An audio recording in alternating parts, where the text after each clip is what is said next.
At the midway point of the season, the PPG CART World Series has been a story of streaks. Paul Tracy won 3 races in a row and swept into the championship lead.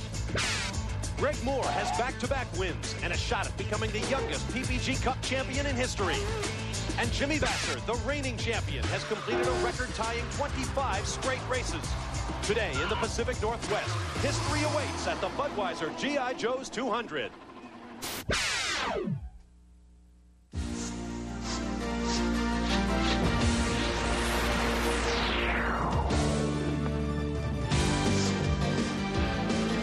On a cool and drizzly day, a mammoth crowd will not be prevented from turning out at Portland International Raceway. Welcome to round 9 of the PPG CART World Series, the Budweiser G.I. Joe's 200. The field is on the racetrack. We are just moments from the start of round 9 of the PPG CART World Series. Hi, everybody. I'm Bob Varsha, along with former Portland pole sitter and race winner Danny Sullivan. Danny, we have a lot to talk about today, but the most important thing right now is the weather outside. Well, it is. Remember now, we're just past the halfway point. Everybody knows what their package is, good or bad. On a day like today, they've got to make the most of that package. They've got to be conservative. They've got to score points. We're at the halfway mark of the season, as you mentioned, but this is the first permanent road circuit we have visited. How do you think that's going to change the balance of power? Well, I don't think it's going to change a lot because, as I said, everybody knows what they've got. But today, they've got that added weather situation. Everybody has got to try to score points, so they've got to be there, not make any mistakes, keep the car on that black shiny part, and be there at the finish. And that could be a tough job today. We have a very wet racetrack. You see the field is out there. Let's take a look at the starting grid for round 9 of the championship. On the pole, his second career pole, Scott Pruitt, comes with a brand new track record. He'll be alongside Gilles de Ferran, a second-place finisher here a year ago. On row 2, Christian Fittipaldi returns to the series from injuries received in Australia, and he was the quickest in the morning warm-up. He'll start next to Mauricio Gugelmin, his Brazilian countryman, who led 24 the last 25 laps 2 weeks ago in Detroit, but did not finish. Row 3, Dario Franchitti, the Scottish rookie. This equals the best qualifying performance of his career, alongside Michael Andretti, a 3-time winner here at Portland. Row 4, Alex Zanardi, the defending race champion. His first win came here a year ago. He's next to his Target Ganassi Racing teammate Jimmy Vasser, who has completed all but 1 lap this season, is going for his 26th in a row here today, and that would be a record. Row 5, Greg Moore, the winner of the last 2 races on tour, and Bobby Rahal, who won here 10 years ago. On row 6, Mark Lundell, the leader at Detroit with 2 turns to go before running out of gas, and Brian Herta, his 4th start here at Portland, looking for his first finish. Row 7 will be Paul Tracy. The points leader is back after missing our most recent race due to a medical problem. Next to him, Raul Boisel, making his 11th start at PIR. On row 8, Al Unser Jr., who has won here 3 times, including his first career win in 1984, and Adrian Fernandez. In 3 previous starts, he's been in the points every time. On row 9, Juan Fangio II, who scored the best 97 finish for a Toyota-powered car 2 weeks ago in Detroit, 10th place, and P.J. Jones, his teammate, for the 5th time this year. The All-American racer Toyotas qualify in tandem. Row 10, Parker Johnstone, a local favorite who had a 5th place finish here a year ago, and Andre Ribeiro, who continues to struggle with the Lola chassis for Tasman Racing. On row 11, Walter Salas, his first pro win came here last year in Indy Lights, and Michel Jourdain Jr., who switches over from a Lola to a Reynard chassis for this race. On row 12, Patrick Carpentier, but for Jimmy Vasser, the only driver to be running at the finish at every race thus far this year, and Richie Hearn, one of 7 drivers in the field making their first Portland start. On row 13, Max Pappas, his best finish of the year, 11th, came at Detroit 2 weeks ago, and Christian Danner, in his first start at 2 years at Detroit, he scored a point. On row 14, Hiro Matsushita, making his 7th start here at Portland International Raceway. Young German Arndt Meyer, this is his first start with CART on a natural road course. Now, Danny, let's talk about the racetrack itself. Well, of course, the most important spot for passing is right down in this area, going into this corner right there. That's also one of the most dangerous because it's very wide. It bottlenecks down into there. Another good spot for passing is right there. And then a very dangerous, tricky spot because you think you can get by everybody is right there going into turn 5. We have passing at the end of the straightaway, very tricky, particularly under these wet conditions today. And another spot that everybody likes is right here, but we've seen a lot of incidences in that spot in the past. This is a good track to pass on. It's wide, and it's got a lot of spots to overtake. And if the sun does come out, it dries very quickly. But as you can see right now, it is very, very wet. 1 lap to go to the green flag, down to Gary Gerald. Bob, we've talked about fuel management virtually every race this year, and it's had a critical impact on the outcome. Evidence the last race when the Pac West team ran out of fuel on the final lap and was denied an opportunity to win. But because of the rain today, fuel no longer is an issue. You normally get around 2 miles per gallon in these cars, but under the rain conditions today, you get about 3 to 3.5 miles per gallon. That doesn't mean that your pit stop management still isn't critical in relation to positions on the racetrack. So a lot of key decisions to be made down here. Shouldn't have to worry about fuel. How about tires, Marty Reed? Gary, this is going to be the first time since last year that Firestone and Goodyear are going to lock horns in a wet weather condition. If you remember last year, the Firestones were just awful. Now they've come back with a brand new combination. They did 400,000 gallons of water at Firebird Raceway and a ton of testing, and they think they have narrowed the gap. In fact, Al Spire, the head of Firestone Management Racing, is excited, ecstatic about this showdown. He wants to see how good his wet weather tire is. But I can tell you, it's starting to slow down, so we may see the slicks if we get some dry conditions.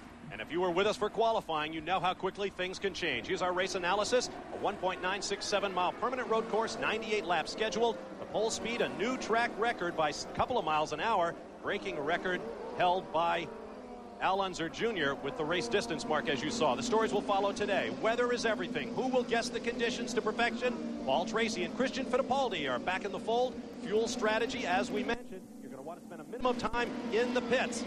And who has the streaks? That will continue when this day is over. Look at the spray as they come down to take the green flag. And you can't see anything back there. Let me tell you, those guys cannot tell where the other car is back there. Coming up the driver's right, looked like Dario Franchitti was looking to make up some places. Oh, we've got cars off onto the grass.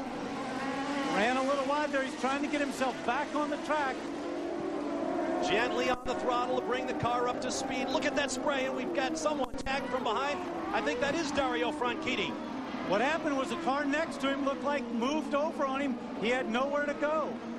Up front, no problem for Scott Pruitt as he leaves the field. That's Gilles de Ferran directly behind him, and Pruitt opening up a couple of quick car lengths. And let's not forget, he's on Firestone tires.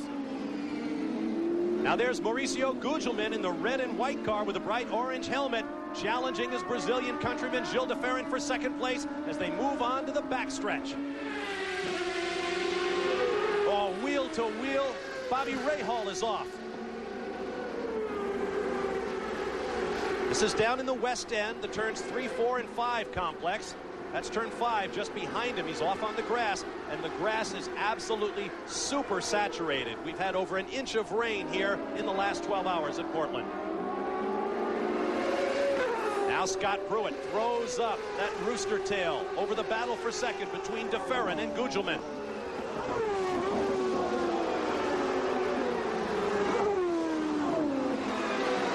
In the festival curves. And look how slick that is. If it looks shiny, if it looks slick, it is slick. That's something that a race driver always has to think about. Look at Gilles de Ferran.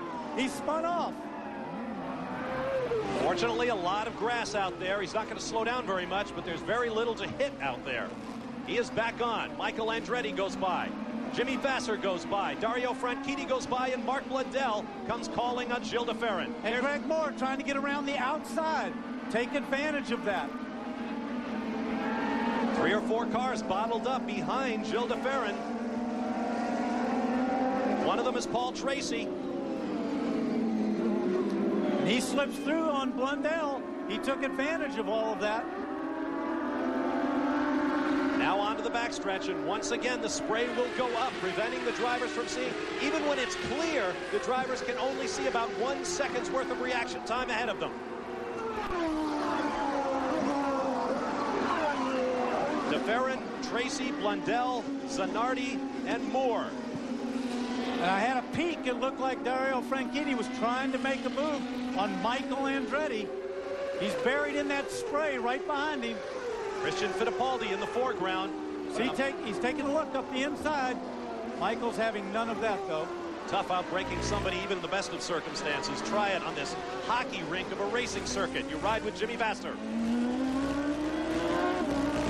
And you know what? That's about what the view is from the cockpit. When that car gets close up behind there and the spray is really bad on the straightaways, they can't see anything. This is one of the fastest circuits that the series visits all year long.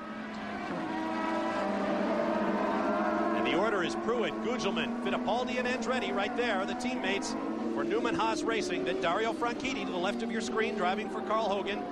Jimmy Vasser, Gilles de Ferran, Paul Tracy, Mark Blundell, and Alex Zanardi round out the top 10. Safety truck coming on to the racetrack.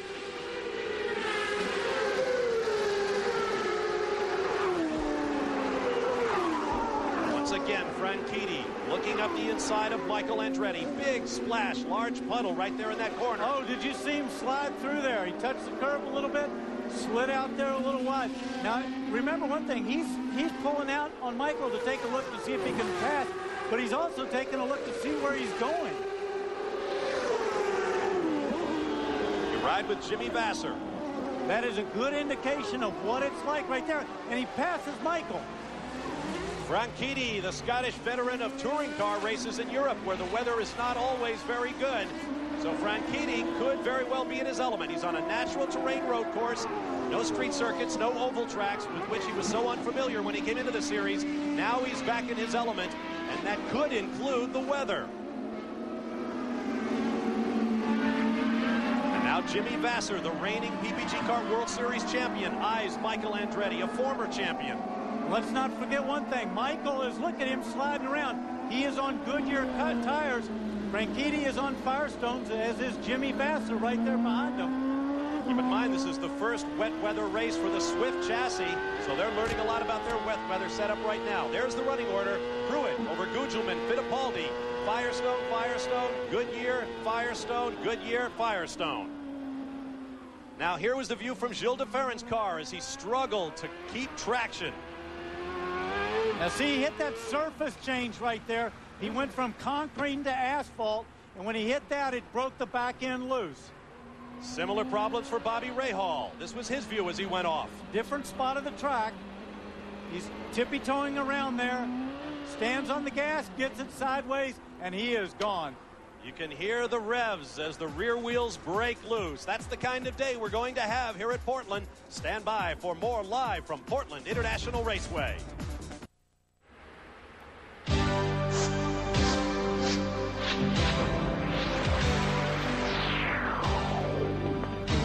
ESPN Speed World coverage of the Budweiser G.I. Joe's 200 is being brought to you by Brewery Fresh Budweiser, who reminds you that fresh beer tastes better.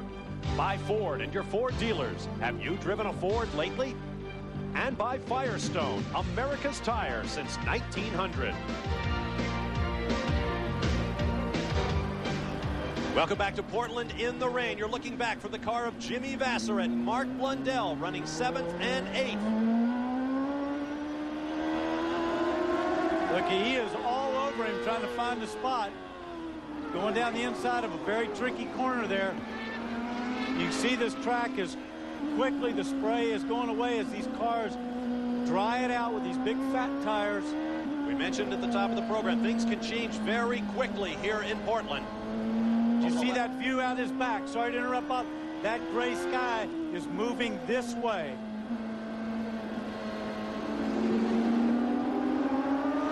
Now, while we were away, we had a change of lead. There you see Mo Gugelmin, and look at the gap he has opened up over Scott Pruitt.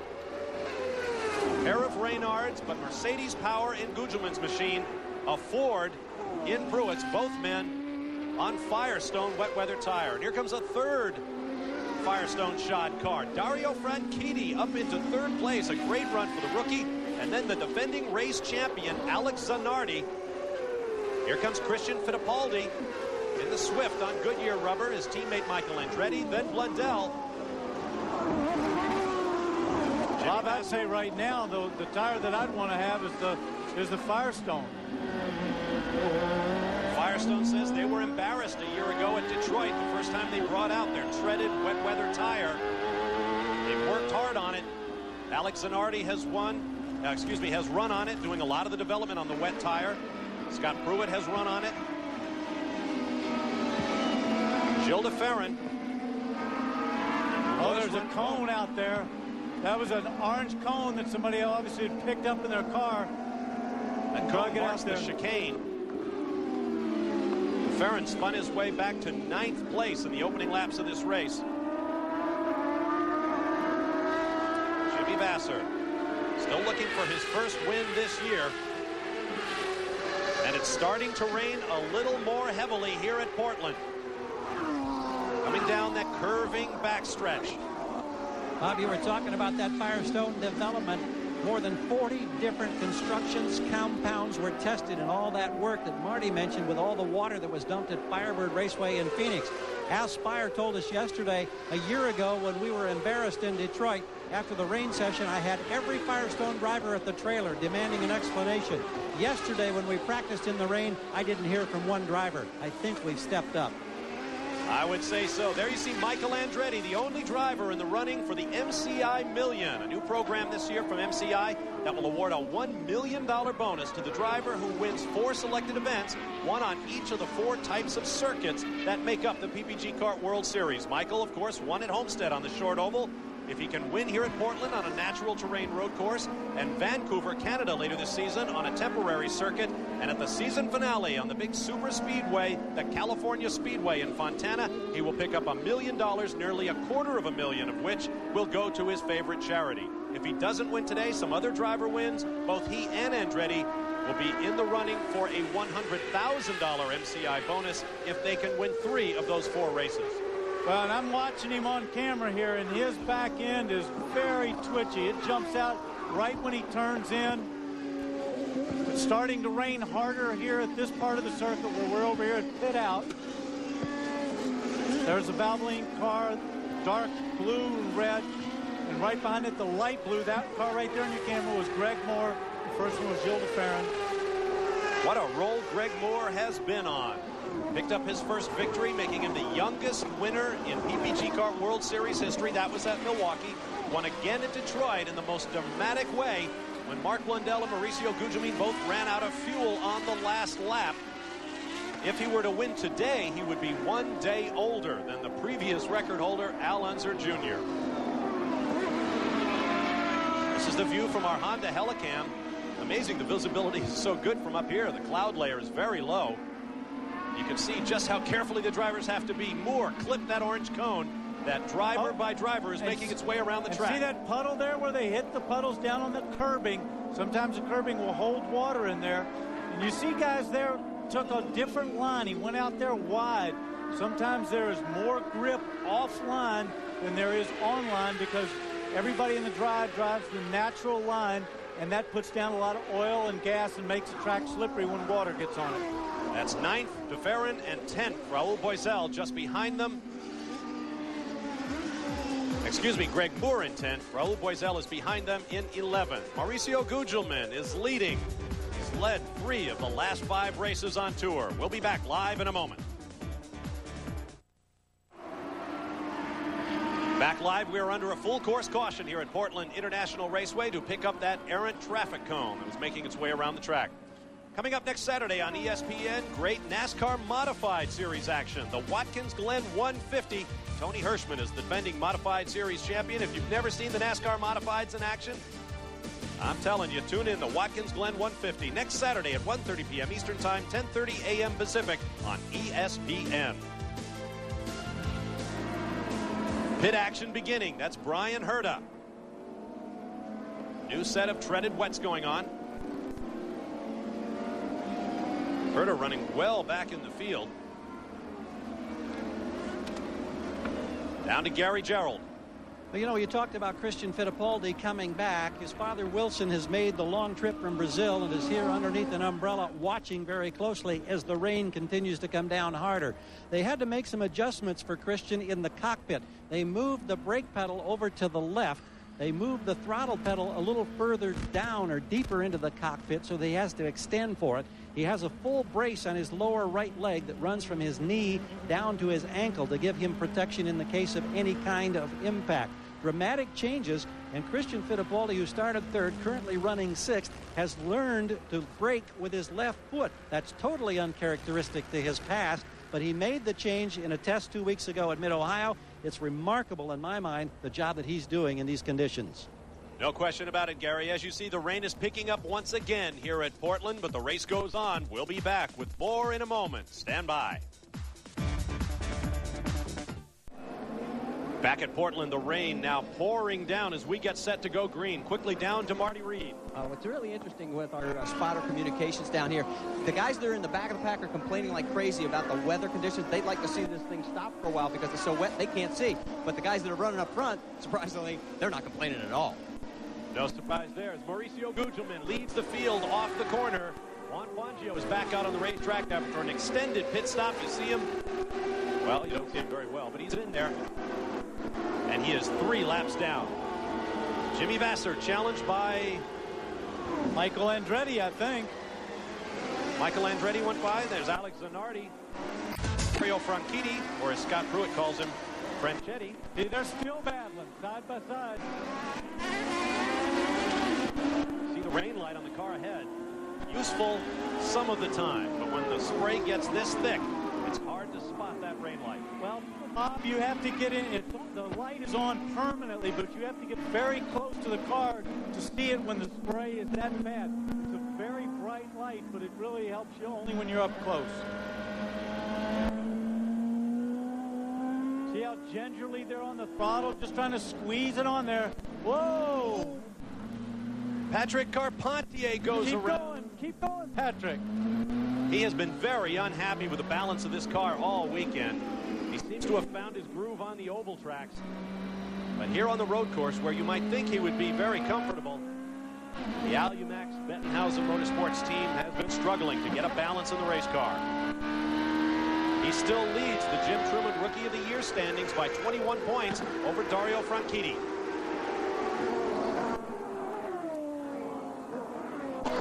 Scott Pruitt, Franchitti, and Alex Zanardi running 2, 3, and 4. Behind them, Mark Blundell, who started 11th, is up to 5th.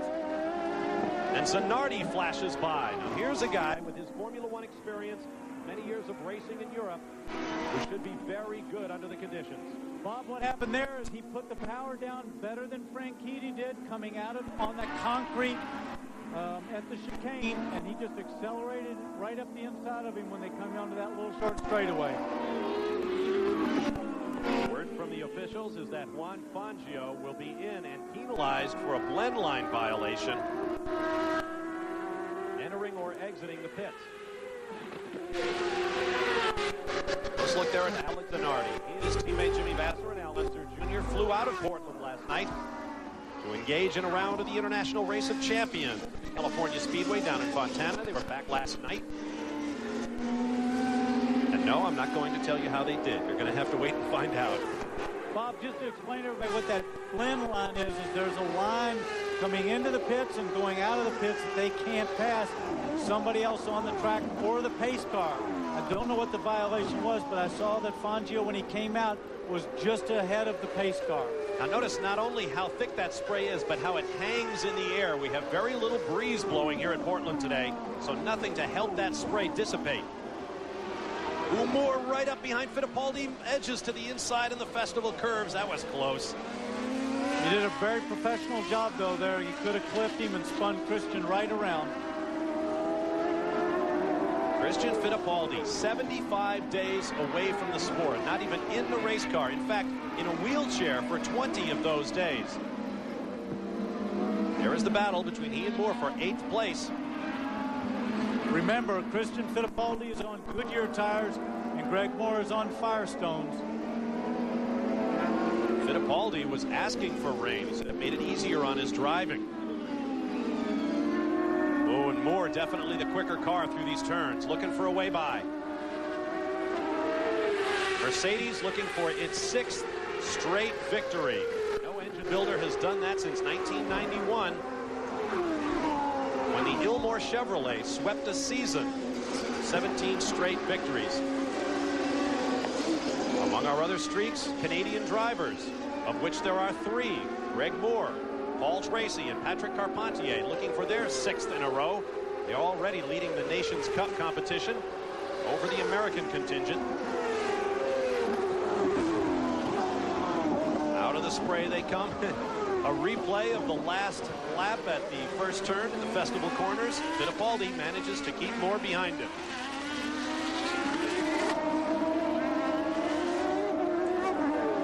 Speaking of Paul Tracy, keep in mind he and Allenzer Jr. are also looking for Roger Penske's 100th victory in PPG Cup Championship car competition. Mauricio Gugelmin remains up front. The third race in the last 5 that Big Mo has led. The other 2 being Rio de Janeiro, where he started from pole, and the Detroit Grand Prix 2 weeks ago. His best of the year, a second on a temporary circuit in Long Beach, California. The battle between Fittipaldi and Moore continues. We'll be back live to Portland in a moment.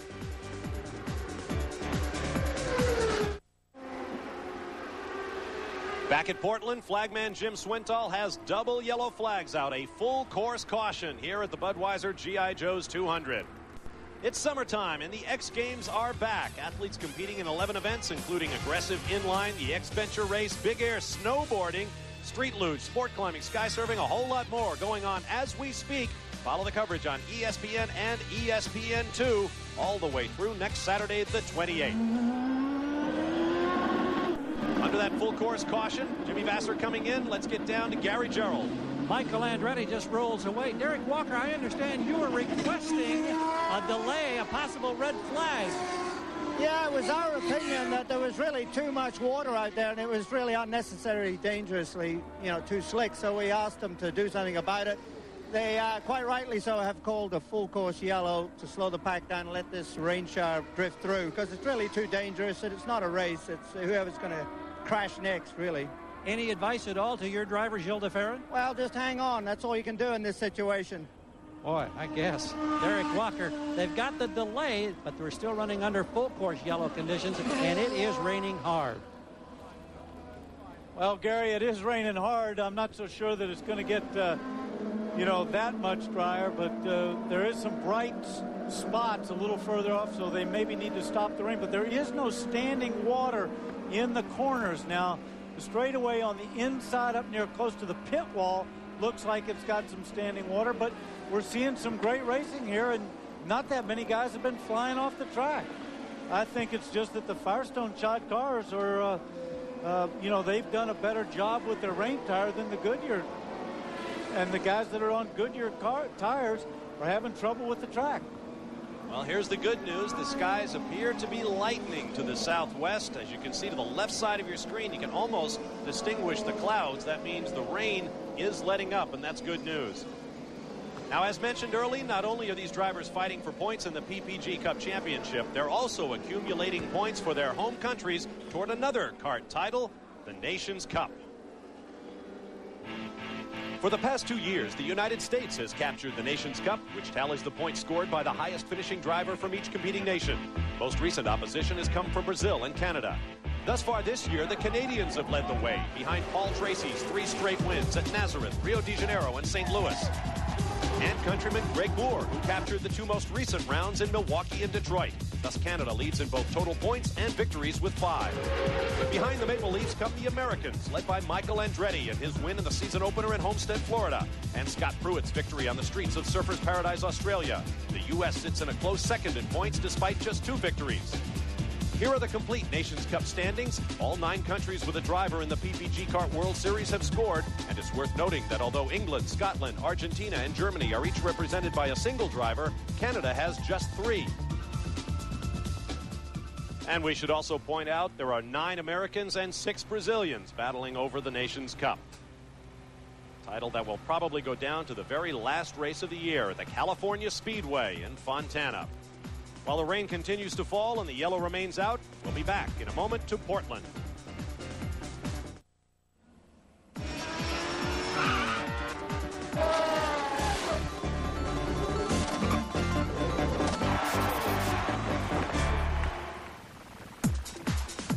Back live once again at Portland International Raceway. The rain is lightening slightly, but we remain under a full course caution. Let's go down to Gary Gerould. The man under the red and white umbrella, Al Spire, director of racing for Firestone. Al, we chronicled the story of a year ago at Detroit and how all the drivers came to you concerned about the performance of the Firestone. We chronicled how you tested 40 different combinations at Firebird. It looks like it's paying off. Oh, it's really paid off. You know, this whole racing game is about developing new technology, and certainly today the Firestone rain tires are doing a great job up here.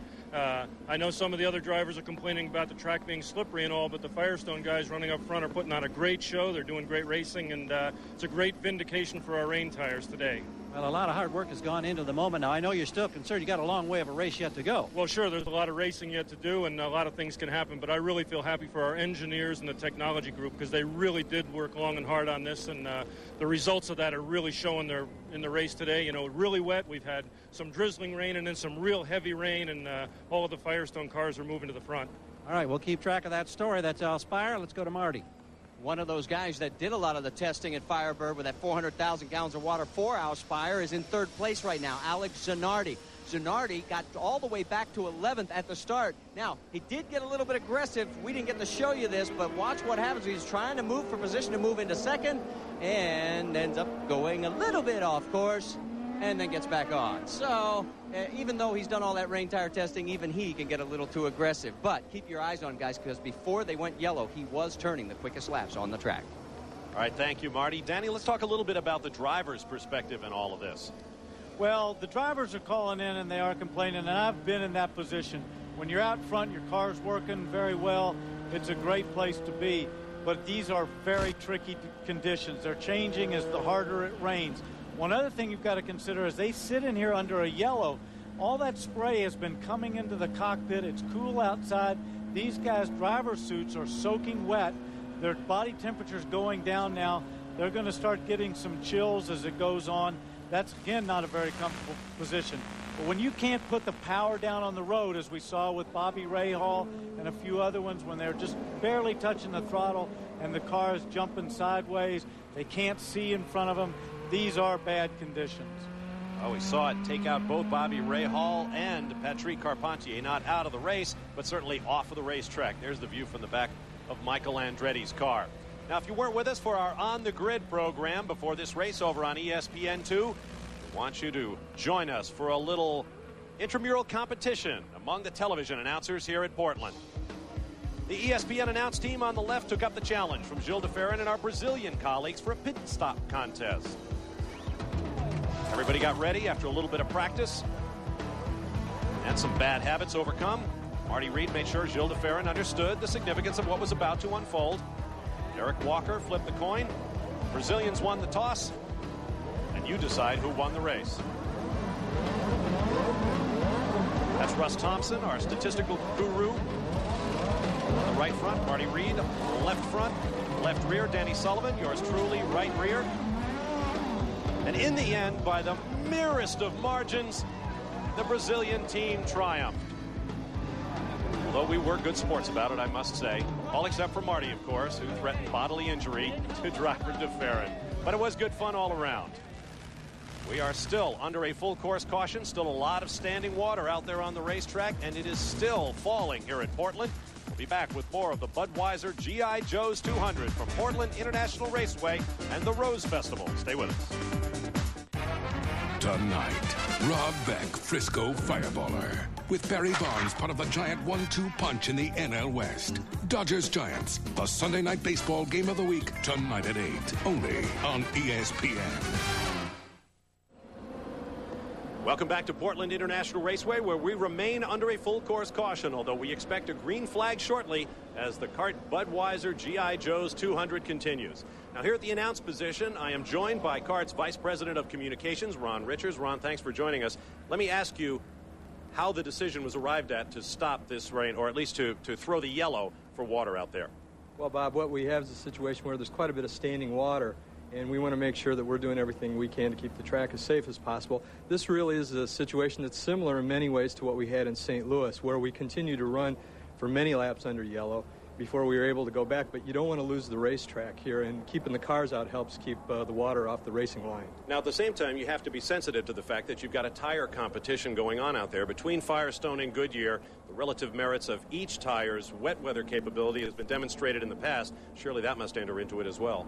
Well, as I said, we really do everything we can to make it as safe as we can. Certainly the tire competition is something that's very heated, as is all the competition in the series, but we're happy that we have the opportunity to do what we can to keep the track as it is, as we have right now. Is there any particular part of the racetrack that corner workers are telling you is particularly bad? There's a couple of spots around the track. I'd have to look back right now. I don't know off the top of my head. There's a couple of places that we had to work extra hard on to get the water off. Now, how long do you think we might be down for this? I mean, we said we've got a green flag coming out shortly. Do you expect this kind of interruption throughout the day? The weather forecast looking better? Well, the weather right now, it's a lot of come and go with the rain. A little bit harder, a little bit less. Right now it looks like maybe we'll get a little bit less right after this period of a little bit heavier rain. Hopefully we'll be able to get the race in and move things along as quickly as we can under the situations where you have less rain coming down. Well, we certainly have rain coming down now. You have to be pleased with the way the competitiveness of the series has developed. Our margin of victory less than 2 seconds on average for the 8 races we've run thus far. Yeah, the closeness of the series is something that's really great for us. It's great for the fans. It's great for the competition among all of our manufacturers and sponsors, and we're really happy about that. All right, thanks for joining us, Ron. Let's get down to Gary Gerald in the pit lane. We heard from Al Spire and Firestone's story, and of course the success they're enjoying with their new generation rain tire. We came over to Goodyear and wanted to see if anybody would comment on the situation. They declined to come on camera at this time. Obviously they're concerned. They continue ongoing development with the rain tire. They tell us that the tire that's being used today by the Goodyear drivers is the same tire that they had grand success in the rain a year ago at Detroit with. So they thought coming in that they were confident. Obviously now they're very concerned. So that's the situation from the Goodyear camp. We get ready to go green, Bob. All right, thank you, Gary. Mauricio Gugelmin leads Scott Pruitt and Alex Zanardi. That's P.J. Jones in one of Dan Gurney's All-American Racers, Toyota Reynard, second in line. He moves to the outside to let the quicker cars come through. P.J. now a lap down. Restart on lap 25 of 98 scheduled, and once again the rooster tail rises to the dark skies over Portland. Look at that cloud in the background. I can tell you, I've been there before. It's not a comfortable feeling when you can't see. A dance with the devil in every sense of the term. Christian Fittipaldi, Raul Boisel just behind him, then Al Unser Jr., and then DeFerrin being challenged by, I believe that was Parker Johnstone, for whom this is very much a home race. He's built a new home this year in Brush Prairie, Washington, just across the Columbia River on the Washington side. Although half the residents of his old hometown, Redmond, Oregon, are down here watching him. There is Mo Gugelmin, who came so close to that long-sought first PPG CART World Series victory 2 weeks ago in Detroit before the fuel gave out. There is Scott Pruitt, coming off his second career pole position. A dramatic battle between he and Gilles DeFerrin. There is Alex Zanardi,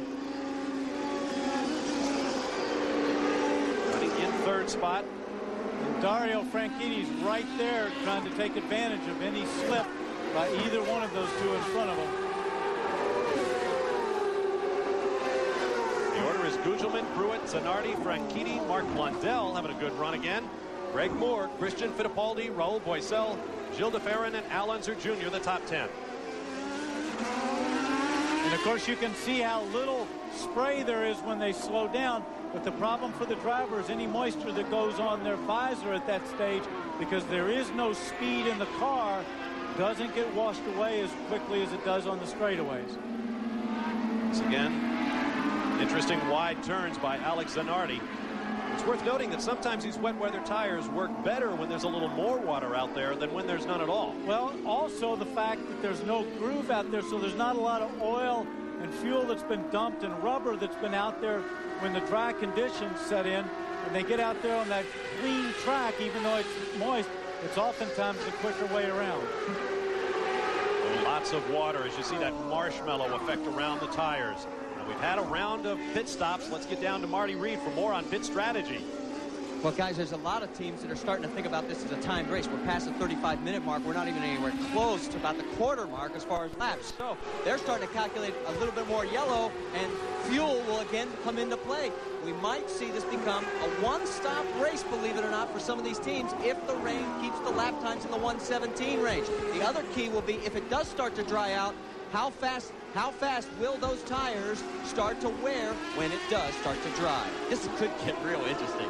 Now let's talk about what Marty just mentioned, thinking this as a timed race. It is set for 98 laps, but CART also has a rule that no race will go beyond 2 hours in time, very much like Formula One does. And that will play into strategy, as it did on the streets of Surfers Paradise, Australia earlier this year. Maybe it's already played into some strategy for the Newman-Haas team. Remember when we did that interview with Derek Walker, we commented that Michael Andretti went by us pulling out of the pits. He came in early, got a full complement of fuel, and the crew then told him that if it stays wet, as it is now, that he's good to go the distance. So it would be a one-stop race. Now that seems improbable, but again, you get such good mileage under the extreme wet conditions. The key then becomes, as Marty said, does it dry, and if so, how much? And to the west, we notice that the sky is remarkably lighter than it was just 10 minutes ago. Well, Gary, one of the reasons they get such good fuel mileage in wet conditions is they have to really squeeze on the throttle. Most places they can't go full throttle, so you're not opening up those butterflies in the injection system or the turbo. Well, that was a little close for Scott. And anyway, so they don't use as much fuel because they're very gentle on the throttle. And there's probably only 2 spots here that they're wide open all the way around the track. Zanardi down the inside of Pruitt for second place. Same spot he tried it before, where he went wide and got on the grass and had to drop back into third. After the great successes of last year in his Rookie of the Year season and that streak of pole positions and front row starts that ended earlier this year, Alex Zanardi may have gone off the boil just that little bit. He's looking for some results. He's been through some very frustrating times. He had the incident at Detroit 2 weeks ago where he and Paul Tracy went toe-to-toe over some alleged blocking on the racetrack. Maybe a little tension showing in Alex Zanardi's driving of late. Well, and he also had not the best IROC race yesterday. He said it was one of his worst days in racing, and he was not real pleased with the performance. I'm sure he's trying to make up for that as well. Earlier we saw Bobby Rahal off the track and on. Marty Reed has more on his situation. Yeah, guys, talked to Jimmy Prescott, and Bobby's been on the radio saying he's honestly thinking about pulling this thing in because they're so far down, and he thinks it's so dangerous out there since they have no chance of winning. He's several laps down. We'll keep you posted, but that would be new and different for Rahal. I've never seen him pull it in before.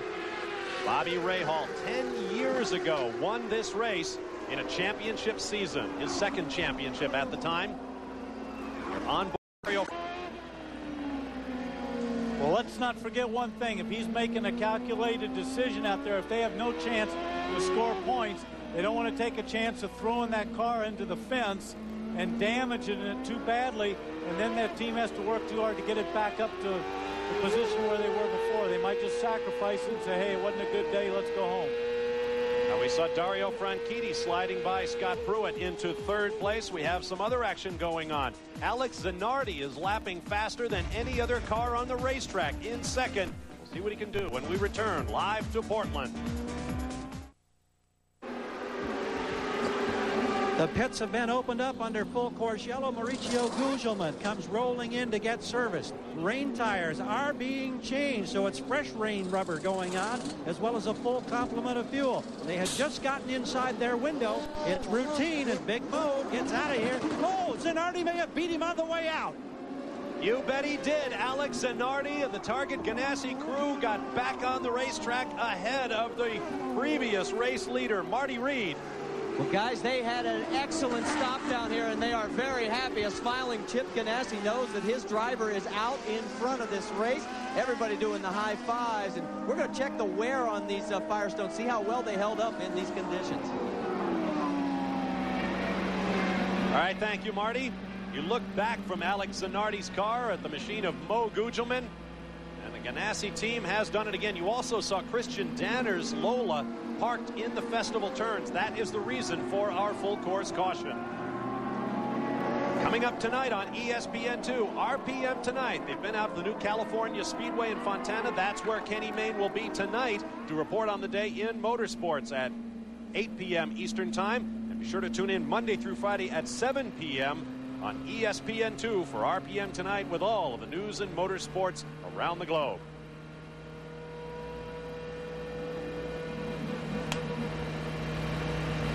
On the backside, they call it the back straightaway, but some of the local racers call this the banana because, as you can see, it is not straight at all.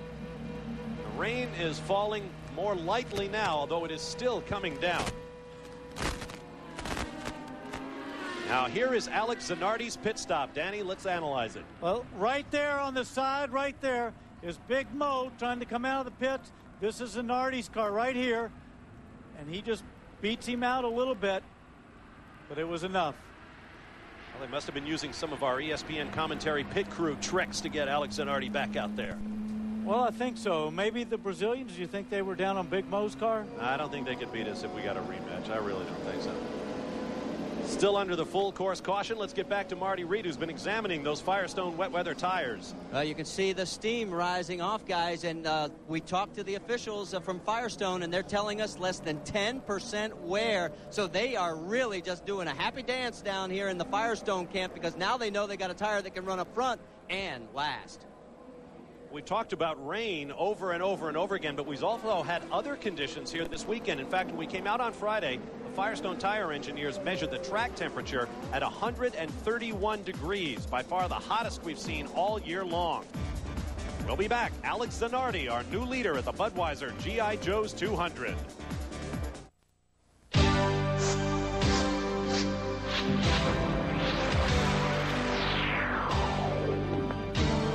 ESPN Speed World coverage of the Budweiser G.I. Joe's 200 is being brought to you by Budweiser, the classic American lager.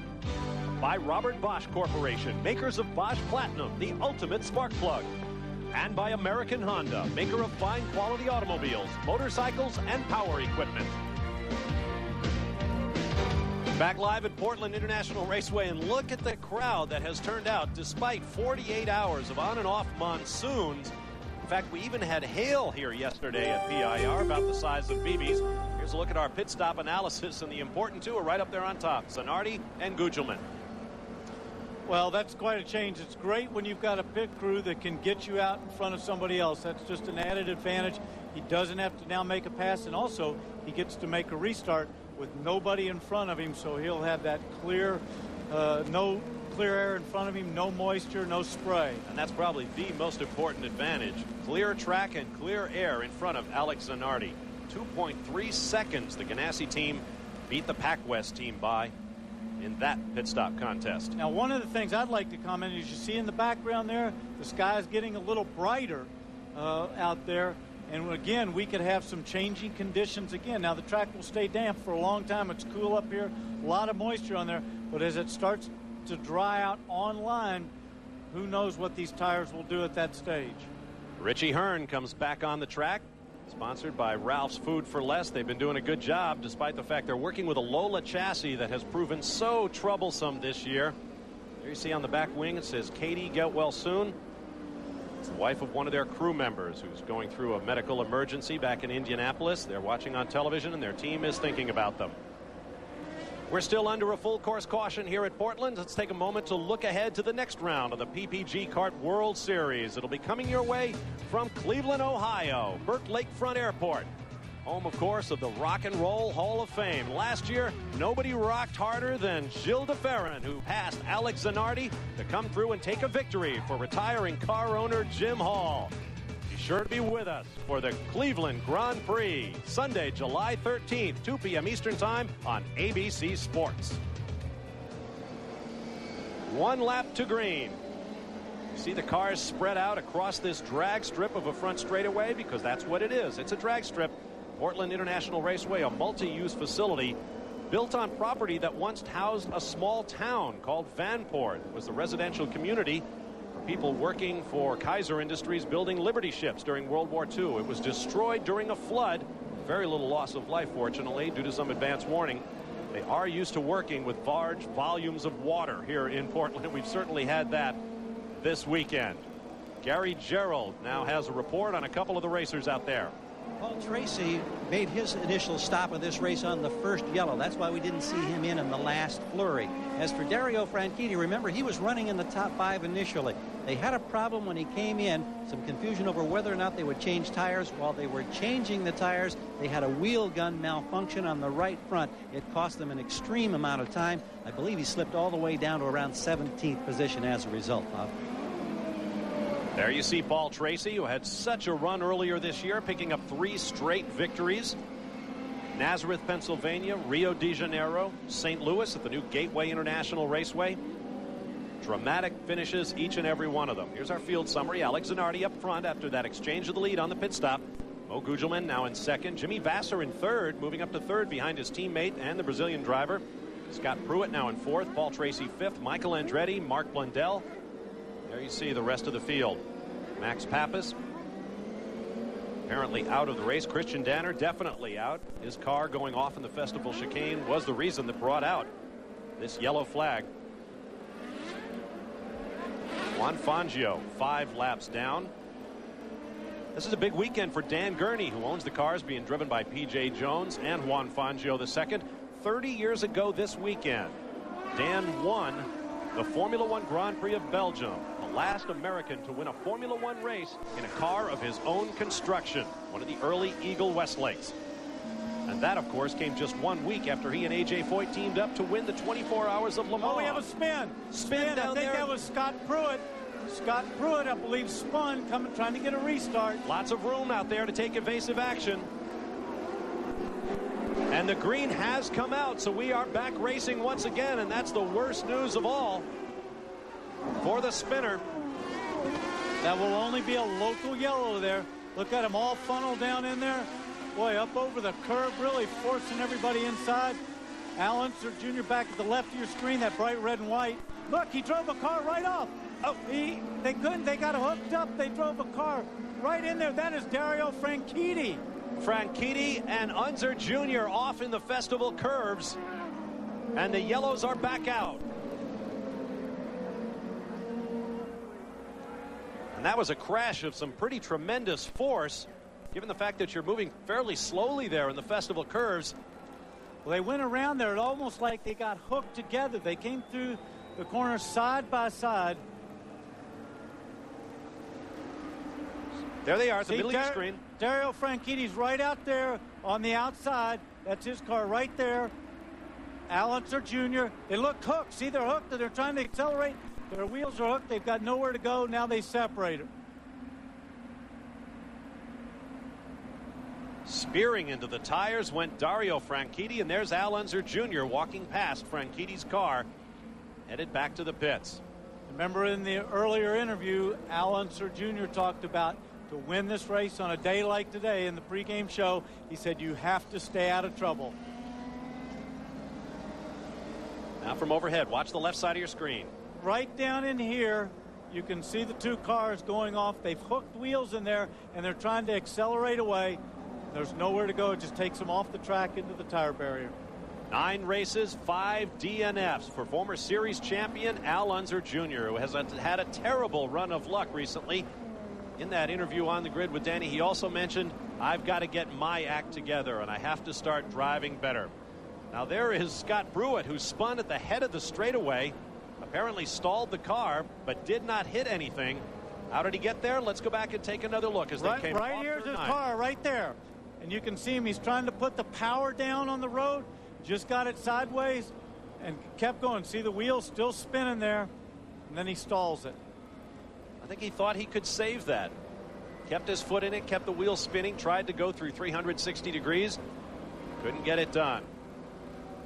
Now let's take another look at what happened to Al Unser Jr. and Dario Franchitti from Michael Andretti's onboard camera.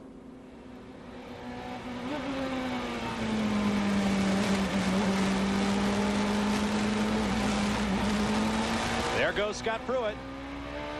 Right about now, Michael's probably thinking, well, that was close. I'm spinning my wheels. I better be careful. So that was Michael's view of Scott Pruitt's incident, not Al Unser Jr.'s. I beg your pardon. Let's get down to Marty Reed.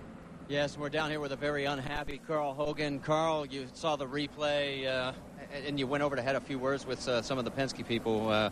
Care to share with us your thoughts? Well, I just asked him if Al said what happened, because that's not like Junior to do something like that. And he, you know, I'm sure something happened and they pushed us off the track, but it's just unfortunate. Get a little sick and tired of this stuff. Obviously, very, very frustrated Carl Hogan. There you see his car. Dario Franchitti is out, about to go on the hook. Alex Zanardi leads Big Mo Gugelmin, Jimmy Vasser, Paul Tracy, Michael Andretti. We'll be back with more from Portland shortly. Back at Portland, here's another reminder. The NASCAR Modifieds roll into Watkins Glen International Circuit for the Watkins Glen 150. You can catch it Saturday at 1:30 p.m. Eastern Time, 10:30 a.m. Pacific, only on ESPN. Back at Portland, we remain under a full course caution. There you see Al Unser Jr.'s machine being lifted behind the barrier. Dario Franchitti's is already there after those two locked wheels and plowed into the tire wall in the festival chicane. We have one lap to the green flag. I think we ought to just talk briefly, Bob, about that situation, because Carl Hogan was obviously very upset. But I think he was upset before because of the pit stop. They had a problem with the wheel gun. He was already frustrated. They go back out. Dario's been running very well. He tries to make something happen by going around the outside of Little Al. He's on his blind side. They come out of there. They get hooked up wheel to wheel, and they kind of lock in there. Once you're locked up like that, there's nothing you can do. They get onto the grass, and then it's all over. See, right out here, right out there, the two of them are together, and they just get hooked up wheel to wheel. You can't do anything. Once they touch that grass and they're trying to accelerate, it's all over. Neither one of them, they were both passengers there. Neither one of them could control the situation. You ride with Alex Zanardi, the race leader. Keep in mind, back earlier this year on the streets of Long Beach, California, Alex Zanardi took the lead from Gilles de Ferran in the pits and went on for his first and thus far only win of the PPG CART World Series season. The field summary in the upper left, modified through the absence of Franchitti and Al Unser Jr. Bobby Rahal running 2 laps down. A rough return to Portland for the elder statesman of the PPG CART World Series. There's Alex Zanardi. Last year, Zanardi came into this race with comparatively few points, but then simply caught fire, took pole for this race, the beginning of that pole streak that took him all the way to the early parts of this season, and he scored, if I'm not mistaken, 115 points in the second half of the season, far more than any other driver. So we can expect him, if he can catch fire again in the second half of the season, to challenge for the series championship. You saw Bobby Rahal, also a good second half performer. There is Patrick Carpentier, the rookie leader. Carpentier is an interesting story. Before Tony Bettenhausen hired Carpentier, he tested a number of drivers, including a young Danish driver named Tom Christensen. Tom Christensen didn't get the drive. Carpentier did. Christensen just won the 24 Hours of Le Mans driving with Stefan Johansson, who preceded Carpentier in that seat. Green flag, we are back underway. You ride with Michael Andretti. Paul Tracy and Mark Blundell wheel to wheel. Andretti just behind that battle. Then Greg Moore, Brian Herta, and Alex Ribeiro. Moore runs 7th, Herta 8th, Ribeiro 9th, Parker Johnstone is 10th.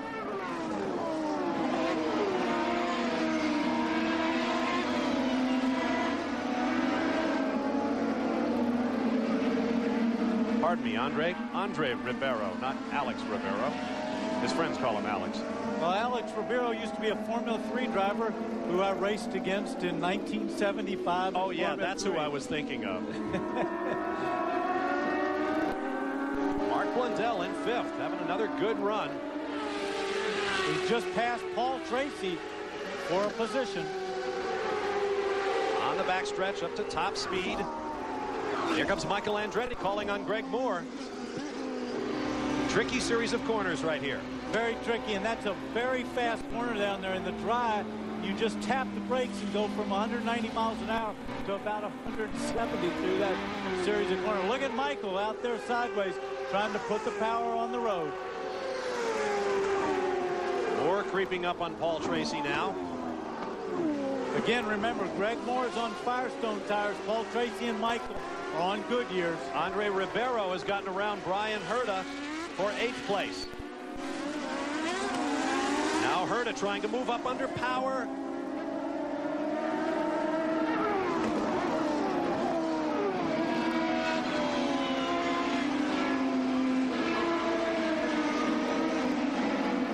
It looks very flat, but there is a slight roll and undulation to this part of the racetrack. Turns 3, 4, and 5 like a broad meadow. The drivers go slightly up and downhill through some of these corners. That, of course, helps the drainage. This track dries fairly quickly, except for a couple of places where there are large standing puddles. Parker Johnstone now closing up on Herta. That would be for 9th place.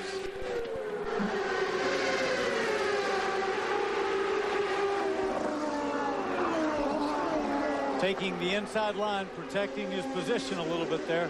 He's got a lot of racing left to do to protect it for the entire race. Raul Boisel to the right of your screen in the orange Brahma sponsored car for Patrick Racing, also in that battle, and so is Michel Jourdain Jr. The Peyton Coyne team has switched over to one Reynard chassis for the young Mexican driver. They got it from Bobby Rahal's team, one of their spares. Greg Moore took a spot away from Paul Tracy.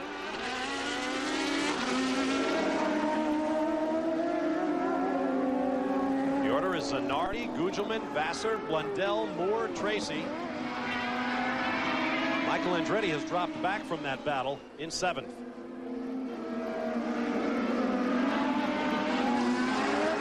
There you see Greg Moore.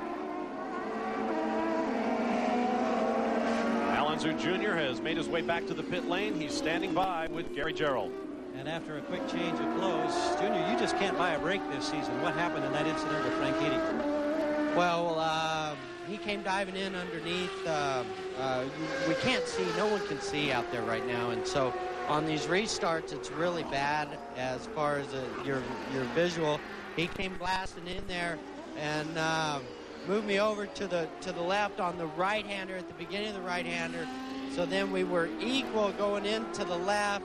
And then on the exit, both of us we hooked ourselves into each other and drove us off the racetrack. And so, you know, we're fighting for position and ended up getting into each other. We've got a picture of Franchitti in an animated conversation with his owner, Carl Hogan, at the same time, Junior. You talked before the race in our pre-race show about the importance of patience. Were you trying to be patient today under these tough conditions?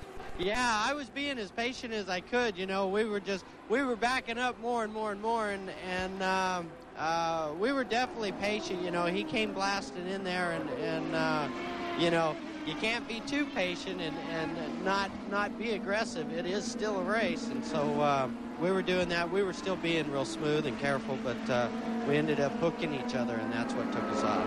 Thank you. Let's go to Marty. Dario, I know you just had a discussion with your team owner. Care to share your thoughts, what happened out there and what you two shared?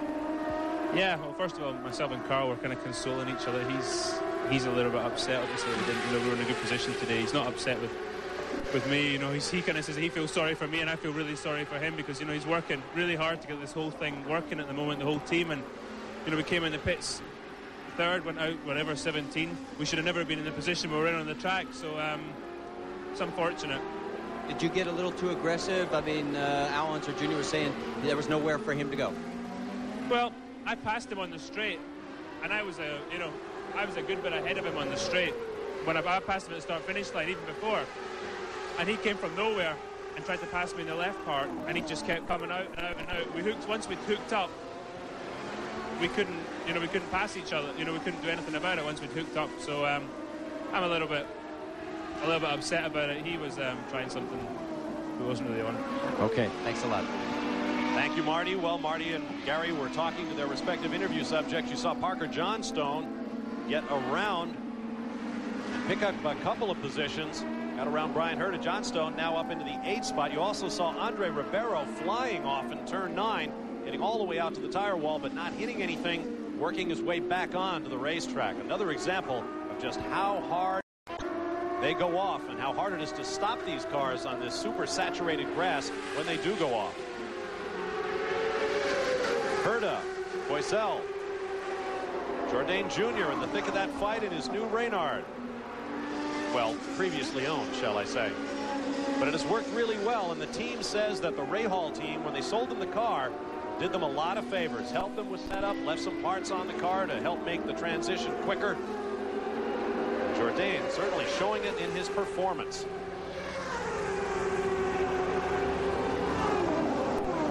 Zell looks down the inside of Herta, chooses not to make the move. The same for Jourdain behind them. Up front, Alex Zanardi, Mauricio Gugelmin, Mark Blundell, 3 former Formula One drivers up front here in Portland. We'll be back with more from the Budweiser G.I. Joe's 200. Stay with us.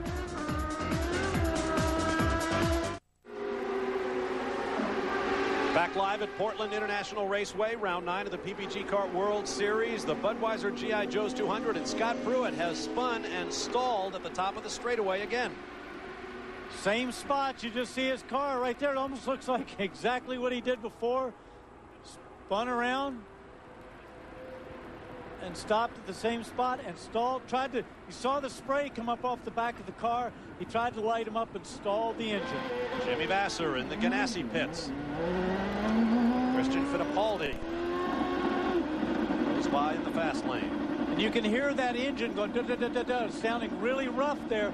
What that is he's holding his finger on a button that will not let him go over the speed limit that's required in the pit lane. Well, I take that back. It was not Christian Fittipaldi. There he is. He was coming in. Now he goes out. Cleaning his visor there. They were wiping off all the dirt off of his visor. Once again, ratcheting away on that rev limiter to stay under the pit lane speed limit. We are just 1 hour and 15 minutes into this race with 53 laps remaining.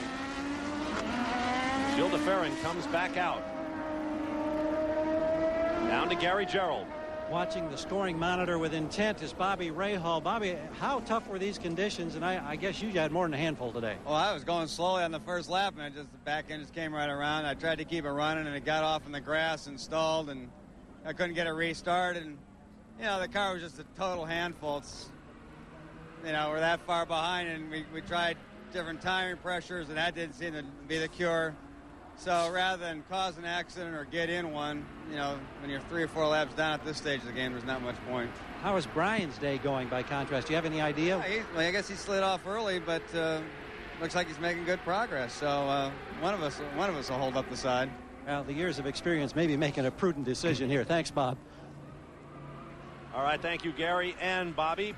This is our 5th caution, and that's a record. The previous was 2. 5 times in 13 years, this race has gone down without a single caution. We'll be back. Back in Portland tomorrow. ESPN tips off its season of WNBA basketball with a Western Conference match. The LA Sparks and the Utah Stars, 7:30 p.m. Eastern, 4:30 Pacific from Salt Lake City, Utah. Tomorrow, the WNBA on ESPN. Here at Portland, we are ready to go green. Alex Zanardi leads the Pac West teammates. Where have we seen this before? Mauricio Gugelmin and Mark Blundell running nose to tail. See him getting over in that spray, cooling off the tires a little bit. As the track is starting to dry. Michael Andretti with Paul Tracy just ahead. Parker Johnstone down the inside. Marty Reed with more on Paul Tracy. Yeah, guys, I was wondering why Paul Tracy didn't stop on that last yellow, because he has one more stop in his future. Well, they're gambling that it will go dry. They'll come in, get track position, put on slicks, catch everybody out on the wets. Well, Marty, I think that the track, if it stays like this, will get dry toward the end of the race. But it is still a lot of spray. Paul Tracy there very sideways. There's still a lot of spray coming off the bottom of those tires, which means this track is still very wet. And it is really only dripping now. A very, very light rain, but it is raining slightly, and the sky continues to lighten as the clock continues to tick away here in Portland. Look at this. Those two guys, I'm not so sure they didn't touch there. This is for 5th place. It looked like they banged wheels. Parker got out there a little high. Parker trying to take the inside line down the straightaway for traction. Mark Blundell back from the wet side onto the drier line. And it looks like Johnstone has Tracy for 5th. Looks like that was the line for him.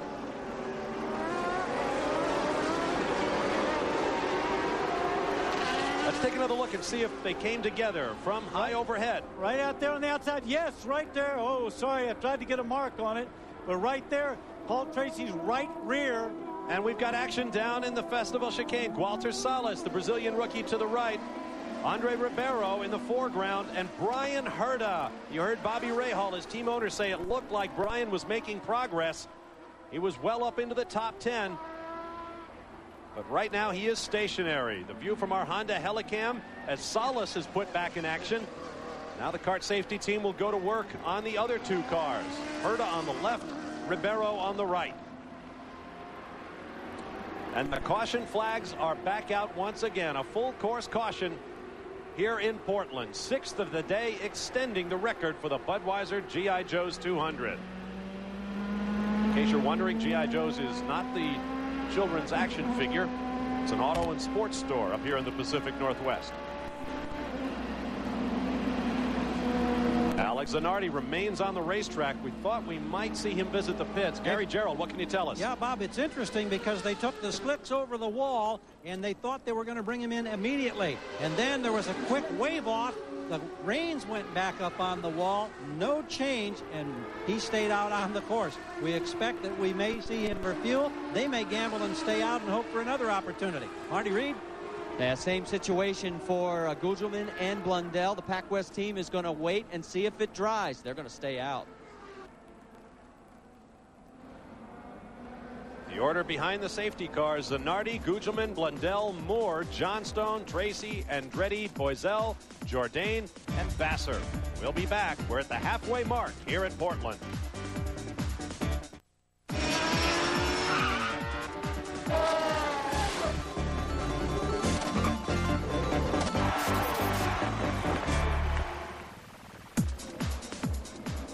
Welcome back to a rapidly drying Portland International Raceway. We have cars all over the racetrack searching for water to keep those rain tires cool. Let's update our stories. Who is the best weather guru in the pits?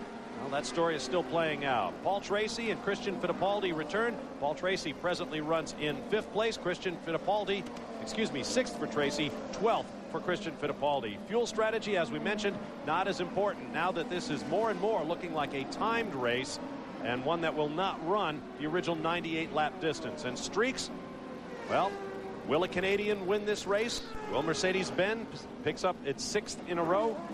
Will Jimmy Vassar finish his record-breaking 26th consecutive race? Right now he runs in 10th place after 2 pit stops. All the cars ahead of him have yet to make a second stop. Down to Gary Gerald. Well, Brian Herta came in, and they're the first one to make the gamble. They've gone to the slick tire. Keep an eye on him as he goes out there now, and we'll see if it's an adventure of the good kind or the bad kind for Brian Herta. Well, I think at this stage, Gary, he's got to do something. They've got to take an advantage of the situation. Hopefully they'll be the first ones. They've just had that off. He's way back in the field. He's got to try to something to see if he can salvage a good point-scoring position. But I'm telling you, from my position, I wouldn't want to be sitting where he is right now.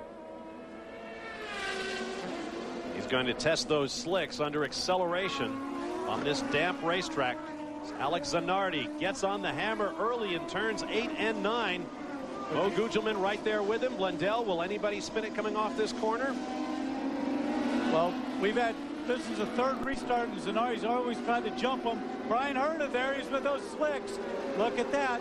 We'll go to yellow at that position, I would think. It's right coming onto the back straightaway. Restart on lap 52 of 98 scheduled, but we are less than 35 minutes from the 2-hour mark. This has not been declared a timed race yet, although it looks fairly certain that it will be one. No yellow flag showing for Herta off the racetrack on slip. Alex Zanardi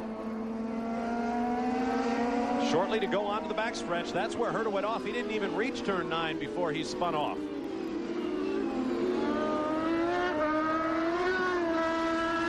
There is Herta looking at the oncoming traffic. There's the CART safety team to help him refire.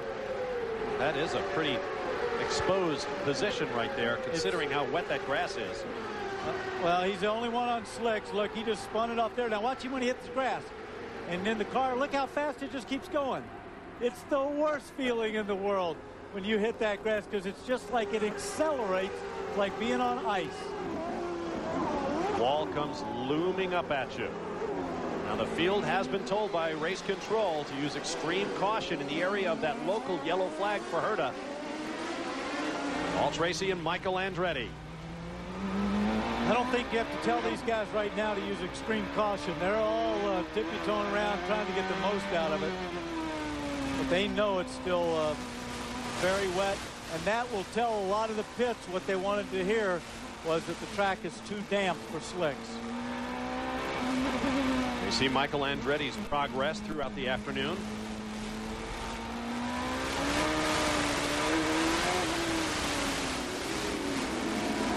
Saw Michael having to add some steering input to straighten the car up as the rear wheels spin.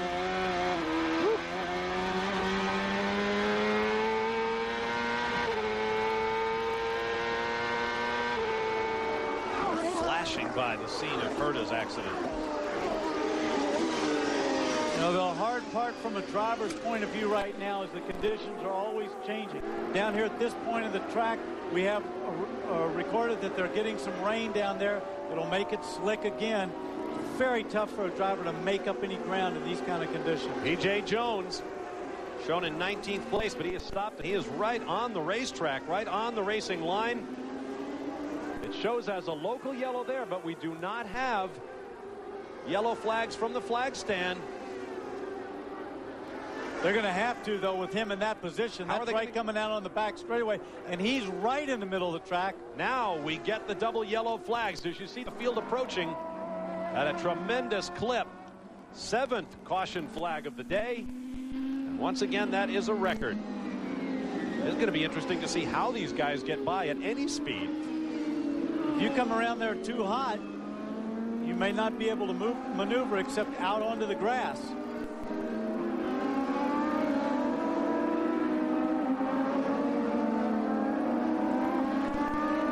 Overhead, you see Jones stranded in the middle of the racetrack. His mom and his brother Page are here this weekend. Page, who suffered a tremendous accident a couple of seasons ago, still on the comeback trail. Looking good, following his brother's progress with Dan Gurney's All-American Racers team. Leader in the pits. Gary Gerald is there. We watch with the crew. He's in the first 2 pits. Right on the marks. This is going to be a short fill. We think only 10 gallons of fuel going on board. There they've disengaged. He's rolling. That was under 7 seconds. Terrific stop. Mauricio Gugelmin moves into the race lead as Zanardi makes his way down the pit lane, looking for his 2nd victory of the year. He won in the streets of Long Beach, California earlier. He comes into this weekend in 5th place in the standings in the middle of a 4-driver battle over 4th. His teammate Jimmy Vasser has 69. Zanardi has 67. Scott Pruitt is in 6th with 65. And Gilles de Ferran is 7th with 61. That scuffle going on behind the top 3 in points: Paul Tracy, Michael Andretti, and Greg Moore. We'll be back live, hoping for a green flag here at Portland. Stay with us.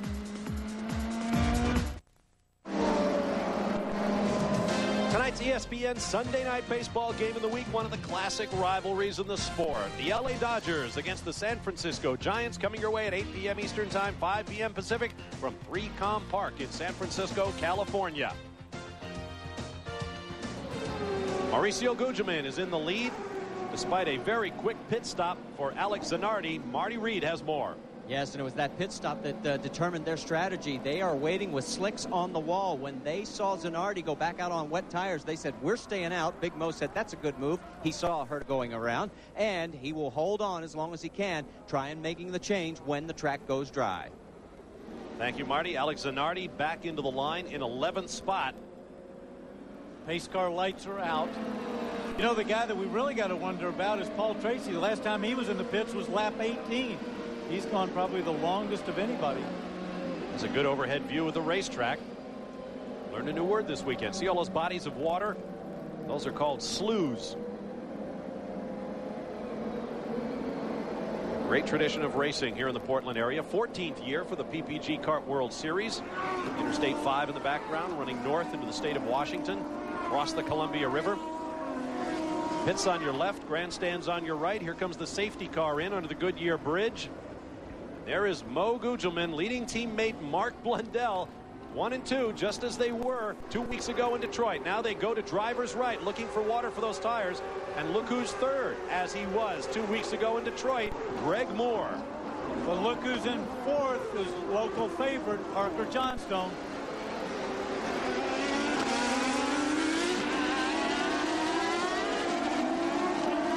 Pac West teammates able to pull away from Moore. And you see that drying line. That band of the line around the track is drying out. But boy, I can tell you this, if you did go on slicks and it is dry, just off of that line is very treacherous. It is now virtually dry. Hardly raining at all here at Portland.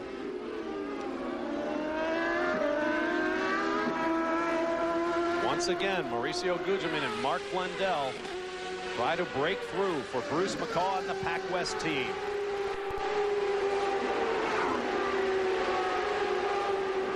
Notice the last pit stops. As Danny mentioned, Paul Tracy on lap 18, Raul Boisel on lap 20. Should look at Parker Johnstone, former first trumpet in the Oakland Youth Symphony. Turned down some offers of musical scholarships. He looks like he's trying to make a move on Greg Moore for third spot. Not quite enough room to make the outside pass. Paul Tracy now looming up with Raul Boisel just behind him. And you see Parker's progress up to fourth place. Bob, we've talked about tires to this point, that the Firestone was so good in the wet, but as this track dries, is the Firestone going to continue to be good, or is the Goodyear going to start to come to life there as a track? Look at Paul Tracy. He's right underneath Parker. And I also would imagine that these guys have been managing their fuel very well because they've been under wet conditions, got the mixture turned down, conserving fuel. As it gets drier, they're going to start racing harder. They're going to turn that mixture up. Marty Reed has more on this battle. Yeah, Parker Johnstone checked with Barry Green. He says there's no way we can go the distance. We're going to have to stop him. Penske says it's about 7 minutes max. The guy to keep your eyes on is Raul Boisel. They're telling me in the Brahma pit he can go all the way. Well, at the rate we've been getting yellow flags, if we get another one, that's going to play into someone's hands. Mark Blundell, as you see, followed by Greg Moore and Parker Johnstone, adding extra mileage to this 1.96-mile racetrack, having to go all the way over to find that water along the pit wall. From Jimmy Vassar's car, you look back at Gilles de Ferran, sticking his nose up one side and now the other.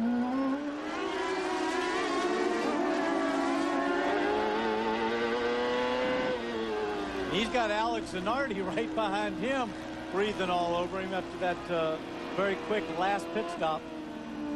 7th, 8th, and 9th.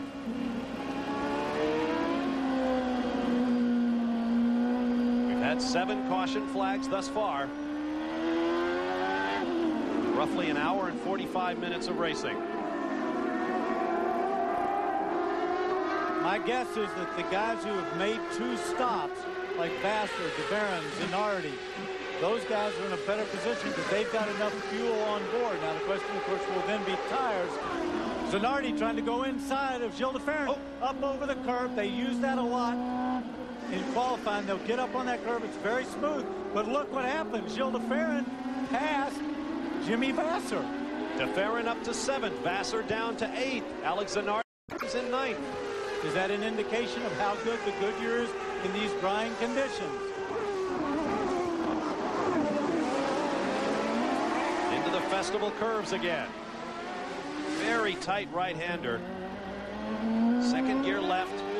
And now Zanardi tries to get around his teammate, makes that pass. Zanardi now into 8th. Jimmy's slowing down a lot, like he's got some kind of a problem. He's dropping way off of the pace at too quick a rate. There is Vassar. The blue patch on the top of his helmet.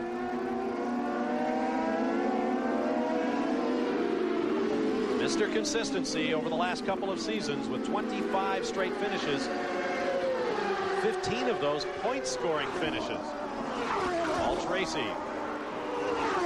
Bright orange and white Penske.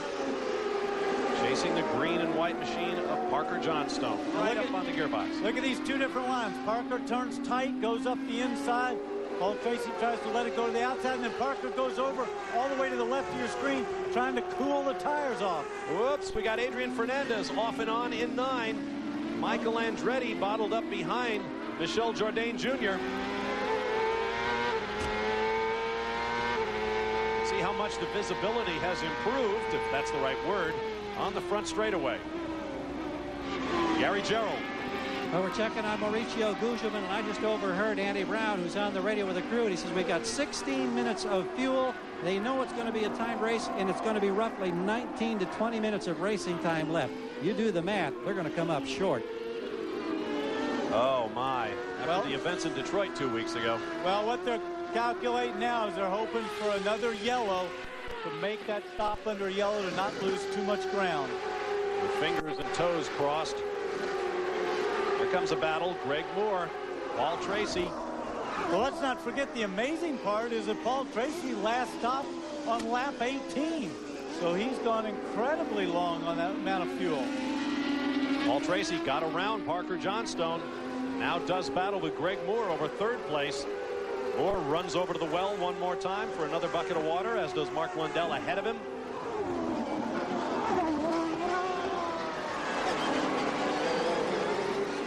Still pretty wet there in the festival curves. Oh, Tracy getting aggressive now, trying it under acceleration. Tricky spot to pass there. And don't forget the line that the racing line is a lot drier than the outside. So if they go off there, they don't have as much grip as the other driver will. There you see a comparison of top speeds on the backstretch. Moore 172 miles an hour. Tracy 167. We'll follow him onto the backstretch this time. See if Moore is able to draw away. Both cars using the same Mercedes engine. A Reynard chassis on Firestone tires against a Penske chassis on Goodyear rubber. Tricky spot to pass as the track gets drier. That is a faster and faster corner. The sky continues to lighten as Paul Tracy gets on the gas. Moore stumbled slightly, and Tracy is up into third. Greg Moore got very sideways coming out onto the straightaway, and Paul Tracy took advantage. So the order is now Gugelmin, Blundell, Tracy, Moore, Johnstone, Boiselle, DeFerrin, Zanardi, Fittipaldi, and Walter Salas now in 10th place, despite that spin in the festival curves earlier in the race. We anticipate pit stop shortly. And the question will be, if they make that pit stop for fuel, do they go ahead and put slick tires on? See the last pit stop for all the front-running drivers. Blundell hounded by Paul Tracy. Looks like the Goodyear tire in these conditions is better. Remember, they're lapping in the 1 minute and 14 to 13 second bracket. As the track dries, they'll go quicker than that, but they qualified at 59 seconds. So they're running almost 15 seconds off of the qualifying pace in the drive. But 3 to 4 seconds quicker than they were in the opening laps of this race in a torrential rain. Paul Tracy is in. Marty Reed awaits him. This is going to be interesting. Our second installment of Captain Courageous. They're going to put slicks on this car. Remember, Brian Herta took the merry-go-round, and now we're going to find out if all this strategy has paid off. As they get all 4 tires changed, just enough fuel to get to the end of the race. He is there. He's away. 10.6 for the Penske crew. We were 1391. Yeah, do the math. In our glory. Look at that. He's trying to put the power down. Whoa! He came out there high. Now, he's got to be very careful, but look, he's... PJ straight lining the chicane. Now, what he can do, he can come up there and wait. He cannot improve his position. They'll hold him there for a second and let him go back out on the track. Oh, Paul Tracy goes around. Heads up. look out. Through those are just cardboard. Oh, that one's not cardboard that he's going to. Look at that. He's trying to get it back on the track. Keep it running. See him lighten up the tires. See him spinning. That was very good to keep it running, but look how wet those tires are. Shining in the water on the grass. Here comes Scott Pruitt. See, one of the problems that they have, too, is not only did he go out on slicks, but those tires are stone cold, and they've got no heat in them. He's trying to get heat up into the tires. This is Raul Boisel and Gilles de Ferran. Alex Zanardi, 5th, 6th, and 7th. Here's another look at what happened to Paul Tracy. He just comes out. He's on the dry line. Gets over there just a little bit. Tries to put the gas on. Adios. Now, these are just made of cardboard or something that they can run through. Hey, look at that. Bob and Daddy, it's interesting because watching down the big screen on pit road here, Christian Fittipaldi's crew had slicks out. They were going to make the change. They've just pulled them back. I think they changed their mind based on what happened to Tracy.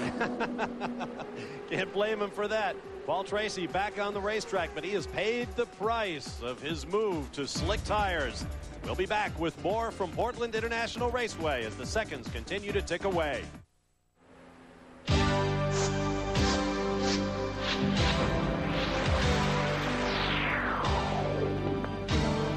ESPN Speed World coverage of the Budweiser G.I. Joe's 200 is being brought to you by Haviland Formula 3 Motor Oil. Add more life to your car.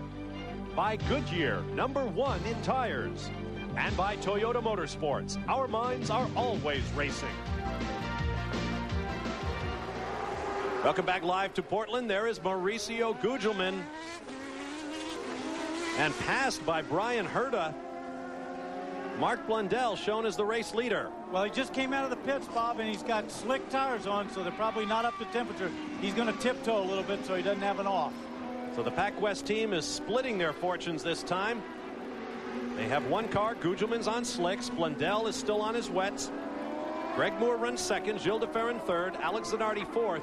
Christian Fittipaldi is fifth in a triumphant return to the PPG Kart World Series after 7 races off with a broken leg. Well, and Big Mo got off, and there goes Paul Tracy again, but you saw Gugelmin get it real sideways, and he kind of controlled it. And what do these two cars have in common? They're both on those slick tires. Gary Gerald. We saw Gugelmin, the teammate to Blundell, get service in 10 seconds, took on slicks. Blundell also gets the slicks. They're slow to disengage. Now he rolls. This is a 12-second stop with a little glitch on the pullout. Greg Moore comes out behind Mark Blundell. Now, if you're asking yourself, why would they be going to slicks after they watch Paul Tracy and Mauricio Gugelmin sliding all over the place? Last clean lap for Paul Tracy, 1 minute 6.4 seconds. Mark Blundell on the wets, 1 minute 14.2. Looks like a fire for Walter Salas. Don't forget the call for slick tires to wet, although you just showed the reason why. But the call for that tire is usually down to the driver and the team. They do it together. What a weekend for Salas and the Davis Racing team. Because of an electrical glitch, he got no practice Friday morning. His first laps in the car were in Friday first round qualifying.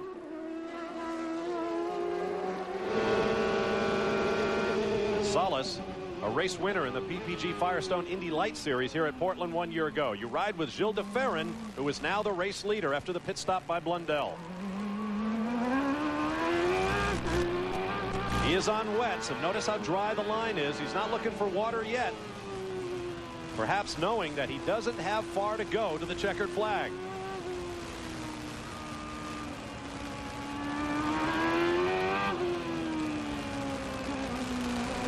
Well, let's not forget Paul Tracy's lap was about 8 seconds a lap quicker than his. But if you keep falling off the track, it doesn't matter. You keep giving it back to him anyway. You beat everybody else by 8 seconds on the lap, and you spend 15 seconds trying to get out of the grass.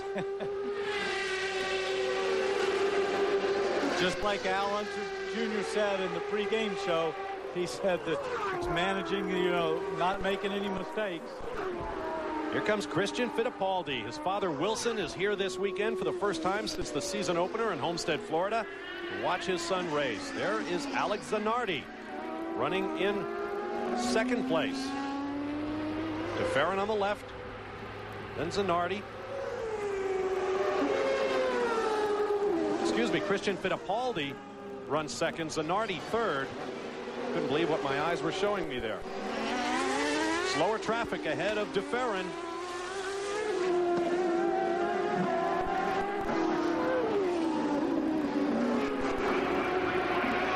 Everybody, the leading two cars are running on wet tires, and it looked like Zanardi as well because he went over there to cool them off on the damp spot in front of the pits.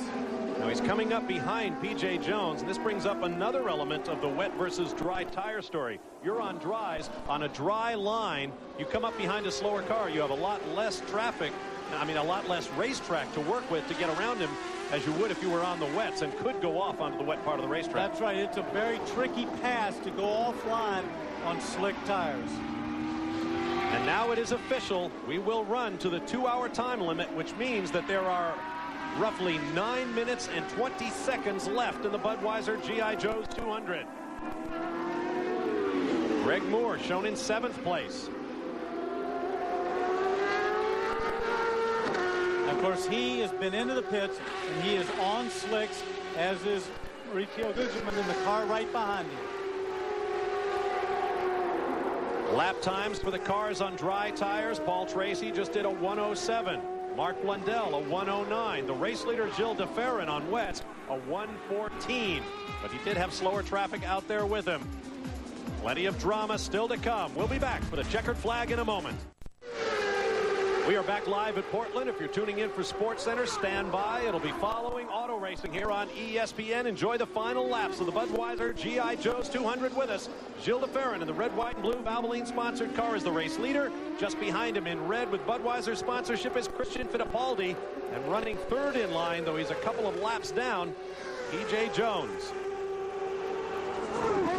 And Jones looking very racy at this point. P.J. running 20th, 4 laps down. Now, our race began on a thoroughly wet racetrack with rain falling hard. Scott Pruitt started from pole with Gilles DeFerrin alongside. Water flying everywhere in the early laps of this race.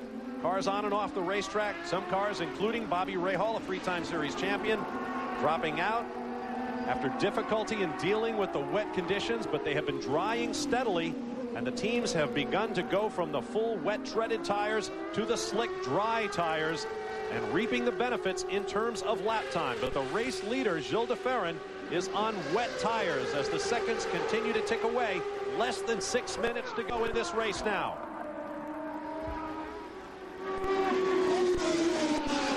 Christian Fittipaldi, who broke his right leg and his left foot in a savage crash on the streets of Surfers Paradise in the second race of the season. Spent 75 days away, 20 of them in a wheelchair, but applied himself to 8 to 10 hours a day of physical therapy.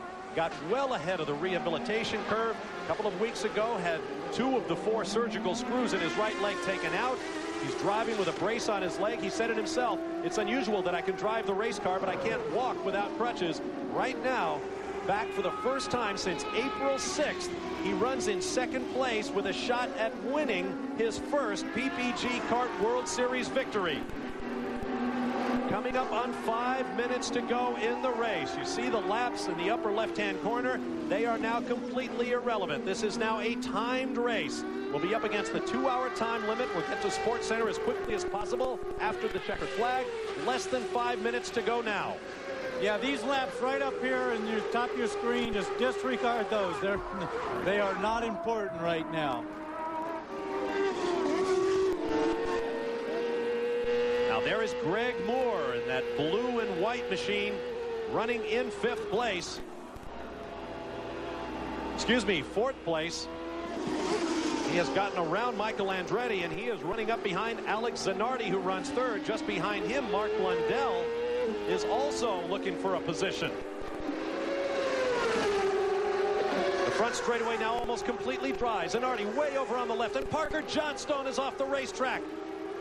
But he keeps the fires lit, struggles to get back on. Zanardi goes straight on in the festival chicane. And he's not slowing down. Shades of Laguna Seca. Now, will that be considered a legal move? He didn't straight line it and stay on the drag strip, but he cut across the gravel trap. He actually lost a position, so there's no competitive advantage gained. I imagine he'll be okay. 3 minutes and 45 seconds to go. Well, Mark Blundell benefited the most from that, and Greg Moore seemed to have lost the most ground. Look at whoa, Zanardi is off again. That goes to what I was saying earlier. It is very wet offline. You see the lighter line. That is the dry line. If you get off on the wet stuff with slick tires, you are going for a ride. From the fastest part of the racetrack, using the left and right hand curbs, being very delicate on the throttle, shifting down to third. 3 minutes to go in the race. Raul Boisel goes up the right hand side of Alex Zanardi. And Paul Tracy back in the mix again. Now that is Patrick Carpentier, who is 1 lap down in 13th. They go flashing by the Bettenhausen Motorsports machine. Carpentier looking for water to keep those treaded wet tires cool. 2 minutes and 30 seconds to go. Gilles de Ferran looking for his first victory of the year. There he is on the left of your screen. He had a pole position. He has 2 poles this year. One on the streets of Long Beach, California. 1 2 weeks ago in Detroit. But look at the back of that pack is Mark Blundell, and he is on slick tires. Blundell's last lap, 1:04.733. Gilles de Ferran's 1:10.016. So Blundell easily the quicker car. Jimmy Vasser has spun in the Festival Chicane as de Ferran, Fittipaldi, and Blundell combined. Now Blundell, can he get around? Can he get off the dry line, maintain car control, and get past Christian Fittipaldi? 1 minute and 45 seconds to go. That's what I was going to say. And can he do it in 1 minute and 45 seconds? Time and space to begin to compress in the last laps of the race. Blundell looks down the inside of Fittipaldi, but the Brazilian gives him nothing. And that turns into the outside out there. We anticipate a white flag next time by, meaning 1 lap to go as they flash down the backstretch up to about 180 miles an hour. Blundell strikes again to Fittipaldi's left and takes second place. Meanwhile, Gilles de Ferran has drawn away from this battle over second. There is de Ferran onto the front straightaway. Does Blundell have time to run him down? I think he can close the gap, but he's got to be able to get by him. He's got to be able to make that pass. Keep in mind, they've got this very broad front straightaway that Blundell can use if he has to. Fittipaldi, using that left foot braking he's not familiar with, lights up the front tires. Blundell is right there with de Ferran. 2 weeks ago in Detroit, Blundell missed out on his opportunity for his first career victory when he ran out of fuel with one corner to go in the race. And now he has another chance here in Portland. Looking left and right around de Ferran. It's a much narrower racetrack because he is on those slick tires. Not only that, it's a narrower racetrack because look at Gilles de Ferran knows it's the last lap. He is not going to give him any ground. And it'll be interesting at the end of this straightaway to see what lines Gilles de Ferran takes. Does he go down the inside and protect his position? Yes, he does. Blundell looks down the inside. 3 more corners to go, and then he'll have that wide and dry front straightaway. It'll be a drag race on the drag strip here at Portland. Off the corner they come. Oh, it's going to be a photo finish. Blundell. Here comes Boisel in third. To the line they come. And Mark Blundell takes the victory in his 22nd career start. The Englishman into the win column in PBG kart competition, getting Gilles de Ferran on the straightaway. Team owner Bruce McCaw and the team can celebrate after being denied in Detroit. Another look. De Ferran up top, Blundell in the middle, Boisel on the bottom. And look at the speed differential as Blundell powers past to the flag right there. The margin of victory, 0.027 seconds, 27 1/1000ths of a second Raul Boisel third, 55 1/1000ths of a second. The top 3 cars covered by less than 6 100ths of a second. What a finish. Unfortunately, we're out of time. We will not be able to talk to Mark Blundell in this broadcast, but you can be sure that we will see him at the next stop of the PBG CART World Series in Cleveland, Ohio. There you see the unofficial results. There is the reaction of Derek Walker, his wife to his left. And here is the reaction in the Pac West timing stand as Bruce McCall looks on stoically. Yes, we have finally won. After 9 rounds of the PPG CART World Series, Paul Tracy remains the points leader. Greg Moore moves into second place past Michael Andretti, who drops to third. Gilles de Fer in fourth. Jimmy Vasser and Alex Venardi, the teammates, tied in fifth spot. Congratulations to Mark Blundell, his first career win, and a celebratory donut there as he makes his way to victory lane. Coming up next, Sports Center. I'm Bob Varsha for Danny Sullivan, Gary Gerald, and Marty Reed. Thanks for being with us. Congratulations, Mark. Well done. So long from Portland.